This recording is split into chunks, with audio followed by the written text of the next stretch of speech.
Hai, welcome back my YouTube channel. Jangan lupa subscribe, like, comment, and share ya. Oke, next. Kita lanjutin ya ceritanya. Bab 45. Saling mencintai. Perjalanan menuju Australia tidaklah sebentar. Butuh waktu 17 jam. Sedangkan Daniel dan Naya baru menempuh perjalanan 10 jam. Naya nampak bosan duduk di kursi penumpang. Ia tidak tahu harus melakukan apa. Dari awal berangkat, yang ia lakukan hanya mengunyah camilan dan minum jika haus. Ditemani Daniel yang selalu berada di sampingnya. Sedangkan sekarang, entah kapan suaminya itu tertidur di pundaknya. Karena tidak tahu harus melakukan apa, Naya dengan nakalnya mengambil ponsel milik Daniel yang ada di saku celana. Tidak perlu waktu banyak untuk Naya mengambil ponsel milik Daniel. Kini ia sudah mendapatkan ponselnya. "Bye," panggil Naya pelan dan hampir tidak terdengar jelas. Karena merasa tidak ada balasan, Naya melambaikan tangannya ke atas. Dan hal itu dilihat oleh salah satu pramugari wanita. Melihat nona mudanya melambaikan tangan, ia langsung menghampiri Naya. "Ada yang bisa saya bantu, Nona?" tanya pramugari itu dengan sopan. Tak lupa senyuman manis yang selalu ia tunjukkan. "Tolong sambungkan dengan internet." Naya hendak menyerahkan ponsel milik Daniel kepada pramugari itu. "Maaf, Nona, saya tidak boleh memegang ponselnya," ucap pramugari itu dengan merapatkan kedua telapak tangannya. "Kenapa?" Naya mengangkat alisnya bingung. Kemudian, Naya melihat-lihat ponsel milik Daniel. Ia mencari kesalahan di ponsel itu. Naya merasa aneh, karena tidak ada yang salah dengan ponsel suaminya.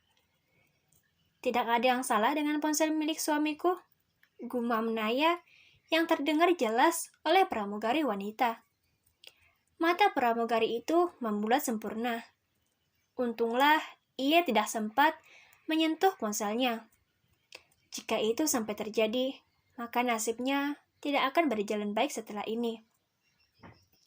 Hal itu dikarenakan adanya peraturan. Pihak pramugari tidak diperbolehkan memegang ponsel milik Daniel dan Naya, terkecuali Abai. Hanya Abailah yang diperbolehkan. "Bukan begitu, Nona. Nona tunggu sebentar. Saya akan memanggil Tuan Abai dulu," ucapnya dan segera berlalu pergi untuk memanggil Abai. "Aneh, ini kan hanya ponsel, bukan kotoran," monolog Naya sendirian. Tak selang lama, Abai menghampiri Naya.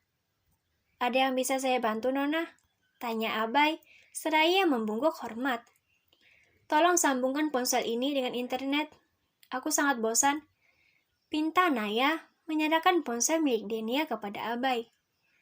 Abai segera mengambil ponsel milik Daniel dan menyambungkannya dengan internet yang sudah disediakan.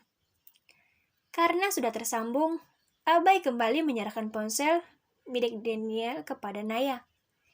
"Ini, Nona, ada yang bisa saya bantu lagi?" tanya Abai sambil menyerahkan kembali ponselnya. "Ada, tolong bawa suamiku kamar," pinta Naya lagi. "Baik, Nona." Saat Abai berniat ingin memapah tubuh Daniel langsung bangun dari tidurnya.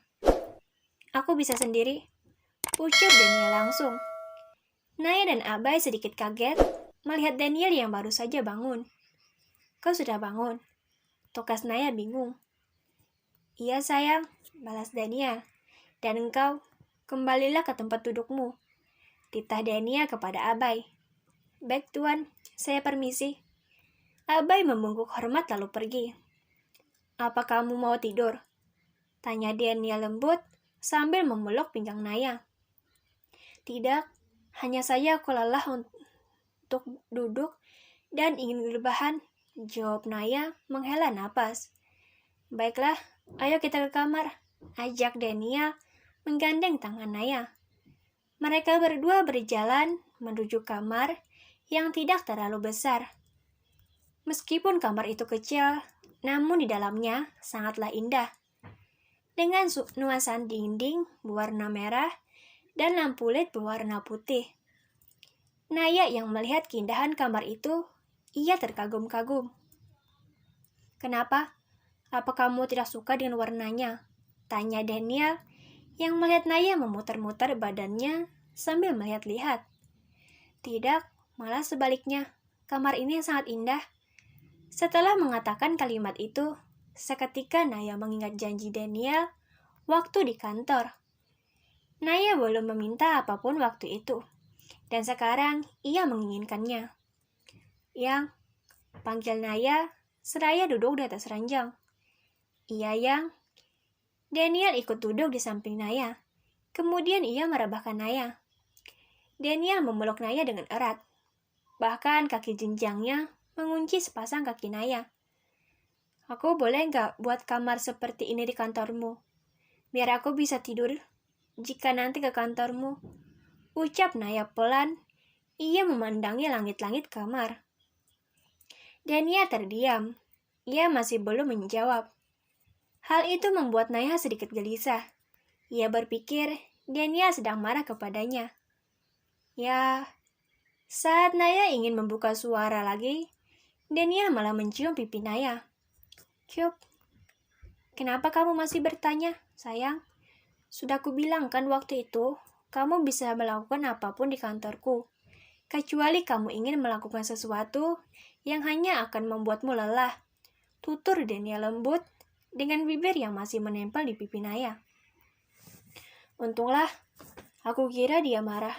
Batin Naya gugup. "Terima kasih sayang, karena sudah baik dan menuruti apa yang aku mau." Naya benar-benar bahagia menikah dengan Daniel. Walaupun awalnya ia membenci Daniel, namun sekarang ia mencintai Daniel. Terima kasih, jangan lupa subscribe, like, comment, and share ya. Dadah.